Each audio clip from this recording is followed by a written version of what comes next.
Thrissur മണ്ണുത്തിയിൽ beacon ലൈറ്റിട്ട് ആംബുലൻസിൽ MDMA കടത്താൻ ശ്രമം. 280 ഗ്രാം MDMAയുമായി 2 പേർ പിടിയിൽ. വെട്ടിക്കൽ സ്വദേശി ഫെയ്ത്ത്, അഞ്ചേരി സ്വദേശി സന്ദീപ് എന്നിവരാണ് കസ്റ്റഡിയിലെടുത്തത്. ജേസൺ ചാമളപ്പിൽ സ്ഥലത്തുണ്ട്. ജേസൺ, എന്തൊക്കെയാണ് കേൾക്കുന്നത്? എങ്ങനെയാണ് ആംബുലൻസിൽ ലഹരിക്കടത്ത് നടത്തിയിരിക്കുന്നത്? ആംബുലൻസ് ഡ്രൈവറാണോ ഇയാൾ? സ്മൃതി, ഒരു ആംബുലൻസിൽ മയക്കുമരുന്ന് കടത്തുന്നത് ഒരു പക്ഷേ ആദ്യമായിട്ടായിരിക്കും. തൃശ്ശൂർ പാലക്കാട് ബോർഡറിലുള്ള വാണിയമ്പാറയിലാണ് ഇപ്പോൾ ഈ 280 ഗ്രാം MDMA പിടികൂടിയിരിക്കുന്നത്. ഇപ്പോൾ നമുക്ക് ദൃശ്യങ്ങളിലേക്ക് പോയാൽ ഈ ആംബുലൻസിലാണ് ഈ MDMA കടത്തിയത്.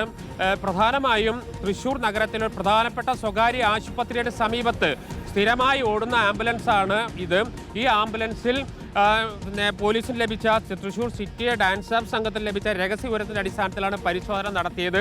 പരിശോധന നടത്തുമ്പോൾ ഇതിൽ അകത്തുണ്ടായിരുന്ന 2 പേരാണ്. എന്തുകൊണ്ടാണ് ബീക്കൺ ലൈറ്റൊക്കെ ഇട്ട് ഇങ്ങനെ ആംബുലൻസ് വരുന്നത് എന്ന് ചോദിച്ചപ്പോൾ ഇതിനൊന്നും വ്യക്തമായ മറുപടി ഉണ്ടായിരുന്നില്ല. പിന്നീട് വിശദമായ പരിശോധന നടത്തിയതിന് പുറകിൽ രോഗികളും ഉണ്ടായിരുന്നില്ല. ഏറ്റവും വിചിത്രവും അത്ഭുതകരമായ കാര്യം, ഈ ആംബുലൻസ് നേരെ ബാംഗ്ലൂർക്ക് പോകുന്നു. ബാംഗ്ലൂരിൽ നിന്ന് ഈ മയക്കുമരുന്നുമായി ഇങ്ങോട്ട് വരുന്നു. ആശുപത്രികളിലേക്ക് രോഗികളെ കൊണ്ടുപോകുന്നതിന് വേണ്ടി ഉപയോഗിക്കേണ്ട ആംബുലൻസ് തൃശ്ശൂരിൽ നിന്ന് ബാംഗ്ലൂരിലേക്ക് പോയി ബാംഗ്ലൂരിൽ നിന്ന് 280 ഗ്രാമോളം MDMAയുമായി തിരിച്ച് തൃശ്ശൂരിലേക്ക് വരികയാണ്. തൃശ്ശൂരിലും അതുപോലെ തന്നെ ചാവക്കാട് പരിസരത്തുമൊക്കെ വിതരണം ചെയ്യുന്നതിന് വിൽപ്പന നടത്തുന്നതിന് വേണ്ടിയിട്ടുള്ള മയക്കുമരുന്നാണ് കൊണ്ടുവന്നതെന്നാണ് പോലീസ് വ്യക്തമാക്കിയിരിക്കുന്നത്. പരിശോധന നടത്തില്ലല്ലോ, അപ്പോൾ പോലീസിന് എന്തെങ്കിലും വിവരം കിട്ടിയോ? രഹസ്യ വിവരം കിട്ടിയോ?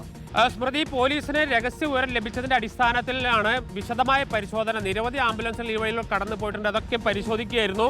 അതിനിടയിലാണ് പോലീസിന് വ്യക്തമായ ഒരു സൂചന, നമ്പർ ഉൾപ്പെടെ ലഭിച്ചിട്ടുണ്ട്. ഏറ്റവും പ്രധാനപ്പെട്ട തൃശ്ശൂർ നഗരത്തിൽ സ്ഥിരമായി ഓടുന്ന ആംബുലൻസാണിത്. തൃശ്ശൂർ നഗരത്തിൽ ഏറ്റവും പ്രധാനപ്പെട്ട ഒരു സ്വകാര്യ ആശുപത്രിയുടെ പരിസരത്ത് കാലങ്ങളായി ഓടുന്ന ആംബുലൻസിനാണ്. ഈ ആംബുലൻസ് ബാംഗ്ലൂരിലേക്ക് കൊണ്ടുപോകുന്നു.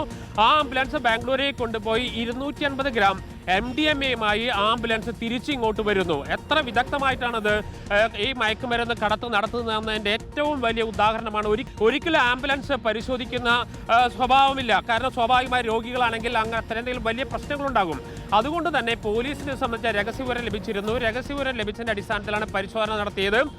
ആഭ്യന്തരമന്ത്രി രമേശ് ചെന്നിത്തല ഓപ്പറേഷൻ തൂഫാൻ പ്രഖ്യാപിച്ച ശേഷമുള്ള ആദ്യത്തെ മയക്കുമരുന്ന് വേട്ടയാണ് ഇപ്പോൾ നടന്നിരിക്കുന്നത്. തൃശ്ശൂരിലും അതുപോലെ തന്നെ ചാവക്കാട് പരിസരത്തുമൊക്കെ വിതരണം ചെയ്യുന്നതിന് വേണ്ടിയിട്ടാണ് ഈ മയക്കുമരുന്ന് കൊണ്ടുവന്നത് എന്നതാണ് പ്രധാനമായി ഇപ്പോൾ കണ്ടെത്തിയിരിക്കുന്നത്. തൃശ്ശൂർ അഞ്ചേരി മണ്ണുത്തി സ്വദേശികളായ ഫെയ്ത്ത് ജോണിയും സന്ദീപും വളരെ ചെറുപ്പക്കാരാണ്. ഒരാൾക്ക് 21 വയസ്സും മറ്റൊരാൾക്ക് 42 വയസ്സുമാണ് ഉള്ളത്.